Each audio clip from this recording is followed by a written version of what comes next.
What's going on YouTube? Welcome to Team Epidemic. This is Adam, and I will be showcasing you guys my Orcust deck profile post-Dark Neostorm for the May 2019 format.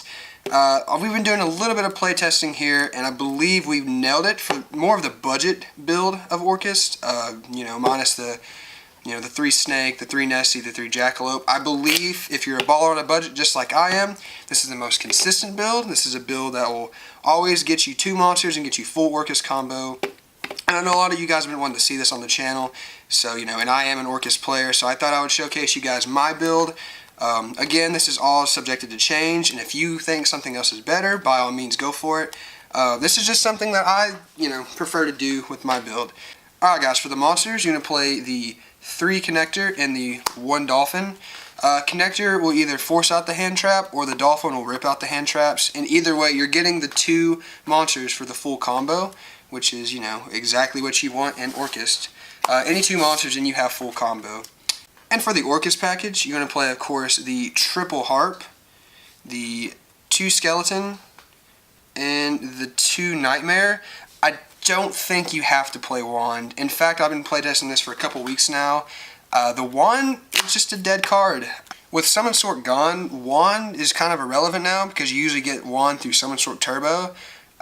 Now, I think it's just kind of a brick in your hand, honestly. And if you draw into it, like in a grind game, there's really not much you can do with that card. So, I don't play the Wand, but of course, if you feel the need to, then by all means.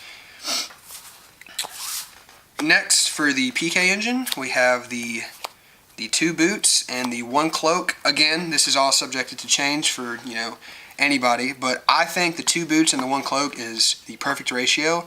I think boots has more utility, especially in your hand.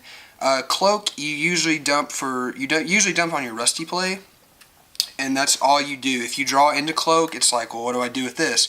With boots, I feel like you have more utility.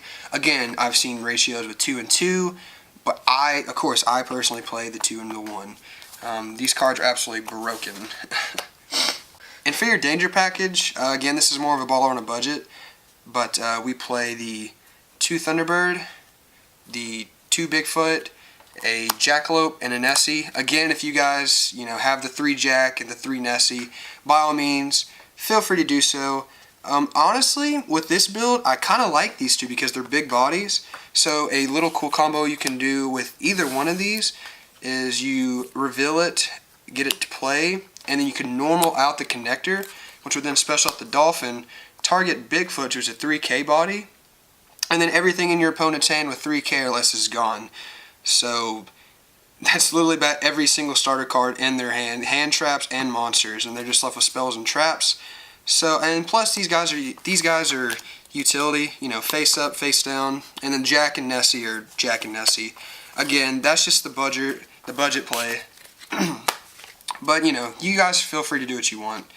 The 1 Sky Blaster, I'd play 3, but there's a reason it got limited to 1. Token generator, crazy bonkers. On your second turn, when you have a board full of monsters already, normal Sky Blaster, get a bunch of tokens, and at that point it's just Bortlesword Turbo, and that's basically GG. And then for your Trickstar engine, I run a small Trickstar engine because, again, you want to see consistency. You want to see the 2 monsters. We run the 1 Corbane and the 1 Candina.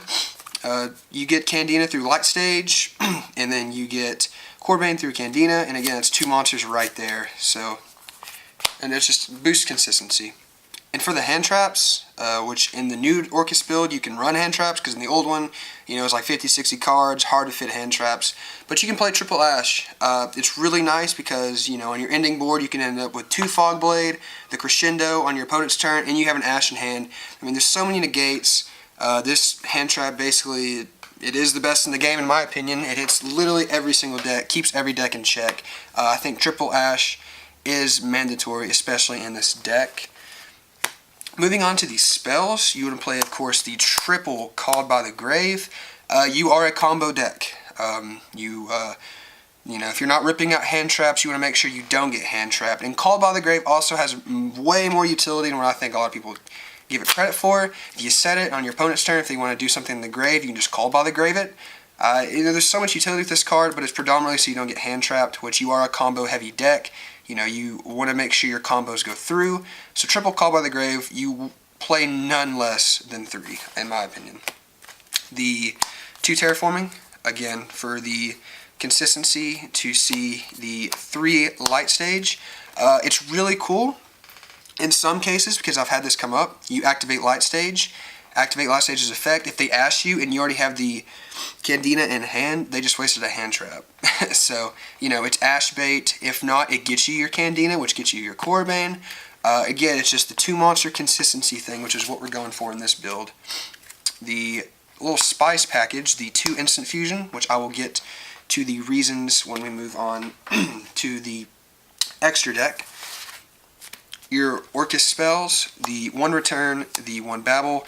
Babble makes all Orcust quick effects. Return is basically a pot of greed, and it dumps your Orcust pieces. So I think you have to play at least 1 of these each. Broken 1-ofs, Rhoda, Foolish, Reborn, pretty standard. The 1 Hornet Drones, because Hornet Drones is a 1-card engine for Orcust. You play Hornet Drones, Kagari, play Hornet Drones again. Literally just this 1 card is a starter, so must. For the traps, I play the 2 Fogblade and the 1 Crescendo. I know I've seen a lot of builds run the Shade card. Again, you can, but from my playtesting experiences, I think Shade's kind of a dead card as well, because on your opening board, you're probably going to have these guys in grave, and so if you draw into Shade, you can't activate it the turn you set it, so it's a dead card and you have to wait. But again, it's all subjected to change for you guys. It's what you guys like. This is my build, this is my preference, and it's honestly my recommendation. I like the 2 and the 1. I've seen some builds run 2 and 2, 2, 2, and then the Shade. It's honestly, but I think this is the best ratio for sure. And I think that's it for the main. Okay, yes it is. We run 45 cards in the main. Moving on to the extra deck. You want to play the 3 Galatea. Again, I've seen some builds run 2. I think 3 is the correct ratio to do it. You always want to see Galatea. You always want to have access to Galatea. She is the main combo starter, besides the Mermaid. So yes, triple Galatea, I think is a must. The Nightmares, the 1 Phoenix, Cerberus, and Mermaid. Standard, this is how you get into your entire Orcust combo. Again, any 2 monsters, you get one of these. I generally go 2 monster Cerberus, then link off into the Mermaid, because Phoenix has more utility, especially in today's meta. The 1 Kagari for the Hornet Drones play. Boral Sword and Boral Load. If you're going second, it's basically Boral Sword Turbo, kill your opponent, and Boral Load just in case we have a beefed up monster. You just take it and then kill him. The 1 Rusty. Rusty, get your Fogblade, send your Cloak. Rusty's a fantastic card. He is probably the best card in the extra deck, besides Boral Sword, of course. The 1 Long Gearsu. Just for utility, you never know, you get into a grind, Long Gearsu comes up. The best card out of Dark Neostorm, in my opinion, because I'm an Orcust player, the 2 Dingirsu. This card is absolutely bonkers, especially with the synergy with Skeleton, because you banish it, you play him, and then you get to pop a card, pop another one with Rusty.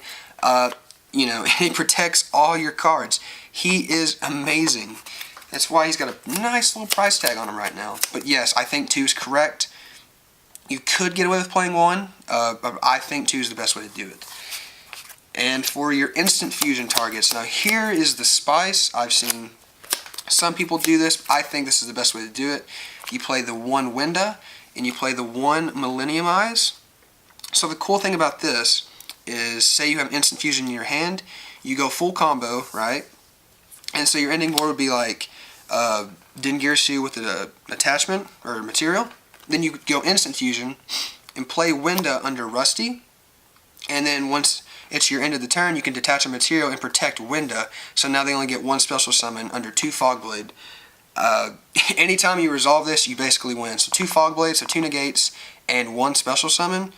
It's crazy. It's because of this guy right here. He's broken. And then the Millennium Eyes. Millennium Eyes can act as a call by the grave as well.